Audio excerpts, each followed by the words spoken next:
أعوذ بالله السميع العليم من الشيطان الرجيم بسم الله الرحمن الرحيم والعصر إن الإنسان لفي خسر إلا الذين آمنوا وعملوا الصالحات وتواصوا بالحق وتواصوا بالصبر.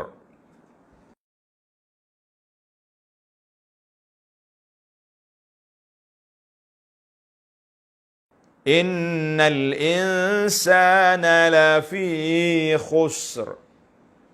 Kalau tak jaga masa, tak jaga solat asar, tak jaga waktu-waktu ini, kamu sesungguhnya manusia dalam kerugian.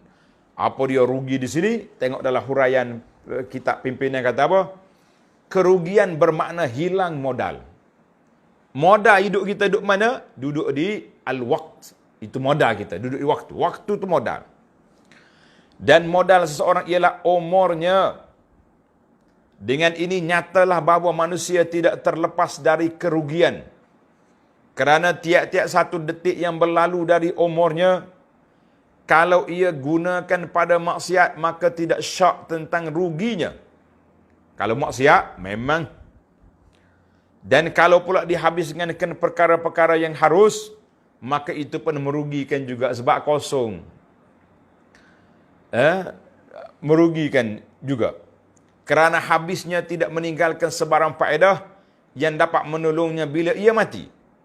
Bagi mengelakkan kerugian itu tidak ada jalan lain melainkan dengan jalan yang diterangkan pada ayat yang ketiga, dengan menyempurnakan segala yang tersebut sebagaimana yang sewajibnya dan sebagaimana yang sepatutnya. Masya Allah, tabarakallah. Ini ayat. Baik, kita pergi kepada innal insan lafi khusrin. Al-insan dipanggil jins. Pasal tu dia sebut alif lam. Al-insan. Al-lil-istighraq. Maknanya merangkumi semua jenis manusia, rugi belaka. Ada kata, maksud dia orang kafir rugi tu. Ada kata Abu Jahal, ada kata Abu Lahab. Tapi yang betulnya, was-sawab, al-maksud dia jinsul insan. Semua jenis manusia, rugi. Illa allazina amanu. Kecuali orang yang beriman. Mana orang beriman, orang ni selamat daripada kerugian. Sebab apa? Sebab manusia ramai duduk di mana? Dalam kerugian. Al-ghalib, kebiasaan manusia tu rugi. Allah Ta'ala sebut dalam surah Yusuf, وَمَا أَكْثَرُ النَّاسِ وَلَوْ حَرَسْتَ بِمُؤْمِنِينَ. Tak ramai orang beriman. Walaupun munak dia jadi orang beriman, tak ramai. Dalam surah Al-An'am, وَإِن تُطِعْ أَكْثَرَ مَنْ فِي الْأَرْضِ يُضِلُّوكَ عَنْ سَبِيلِ اللَّهِ. Kalau kamu ikut orang ramai, mu akan sesat daripada jalan Allah Ta'ala. Sebab itulah dia kata, kebenaran itu sedikit, yang ramai tu, yang tak betul.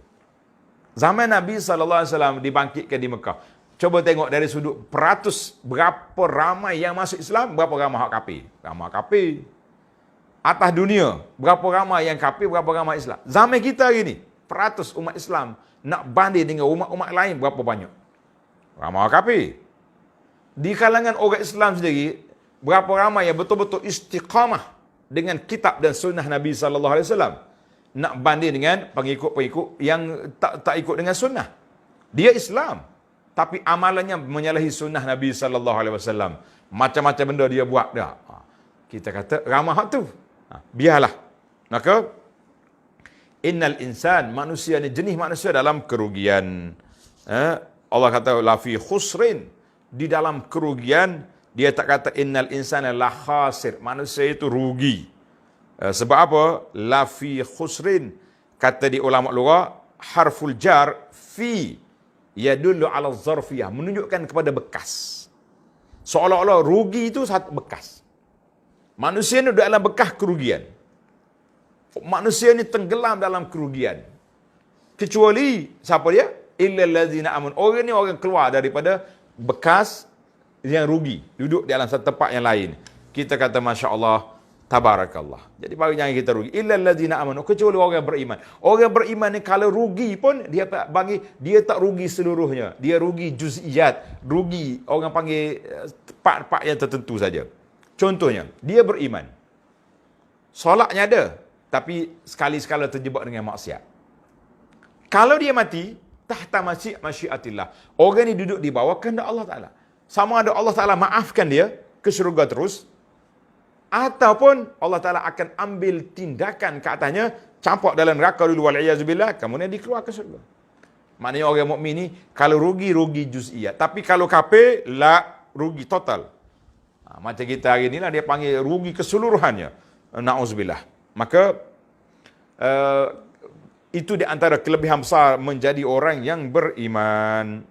Illal ladzina amanu wa 'amilus shalihat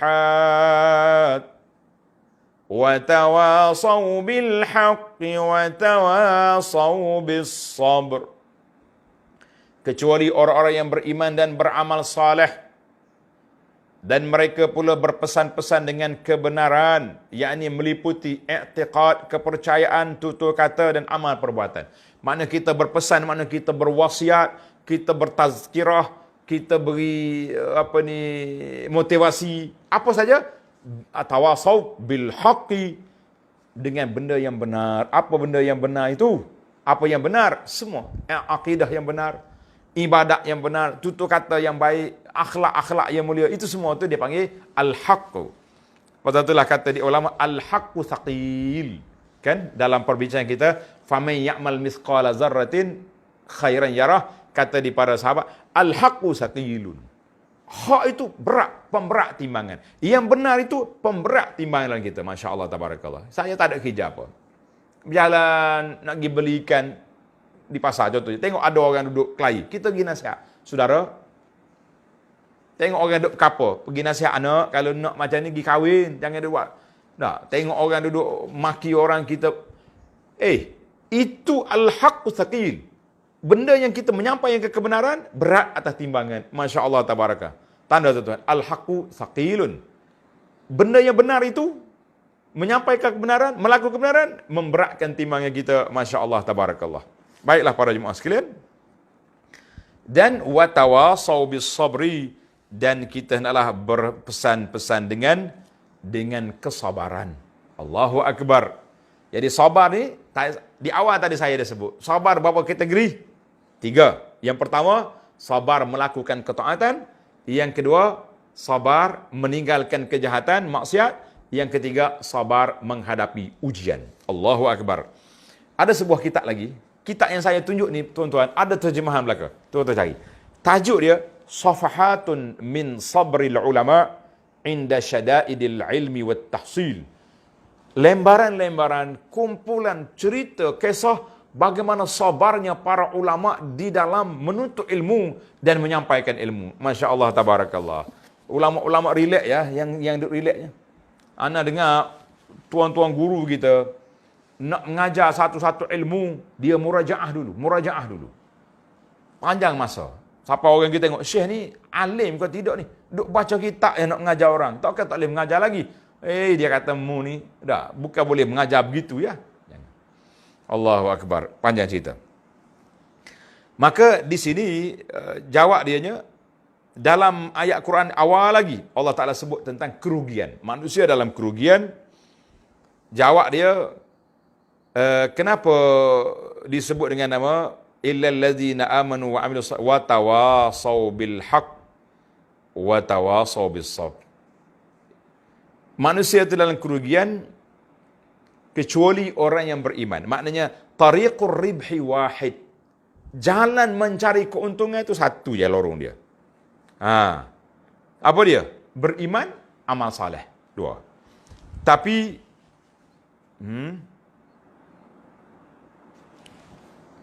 Allah Ta'ala sebut dalam ayat 3 ni, sebab-sebab jalan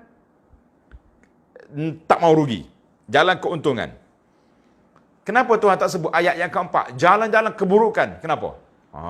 Ni para ulama kata, jawab dia, tanda. Kenapa dalam ayat 3 ni Allah Ta'ala sebut jalan kebaikan?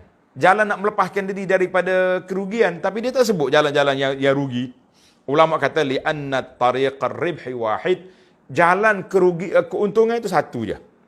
Illa allazina amanu wa amilus salihat wa tawasau bil haqqi wa bis sabri. Tapi lakin turuqul khasarah kathiratun. Jalan-jalan kerugian sangat banyak.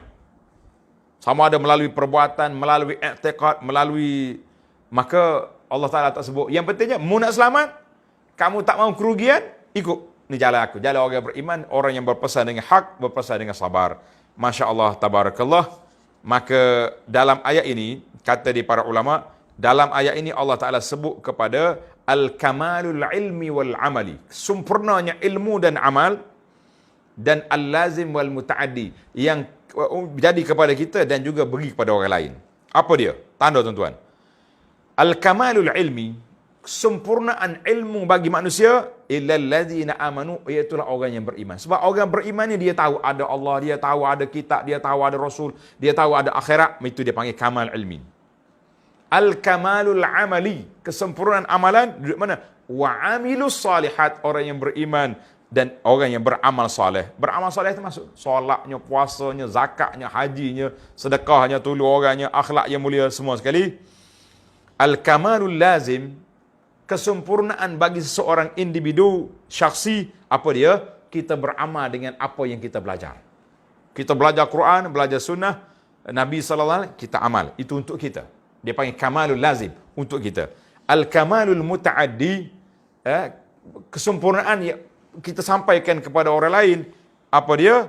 Iaitulah at-tawasi bil haqqi wat tawasi bis sabri. Bila kita boleh berwasiat, berpesan-pesan dengan yang benar, berpesan-pesan dengan kesabaran, maka itu kita sampaikan maklumat yang baik itu kepada orang lain. Masya Allah, tabarakallah. Para jemaah sekalian, dalam surah yang mulia ini ada 4 isu yang disebut. Yang pertama, daerah yang pertama, orang yang beriman. Inilah daerah yang paling besar sekali. Kalau kita nak bincang bab iman saja, sudah cukup, satu hari tak habis, kan? Daerah yang agak sempit sikit daripada iman, iaitulah amal soleh. Karena itu para ulama mengatakan, amal soleh itu, ibadat itu, dia panggil tauqif. Kita boleh buat setakat apa yang diizinkan oleh syarak. Hak Nabi kita suruh buat, kita buat. Hak Nabi tak suruh, kita langgar juga.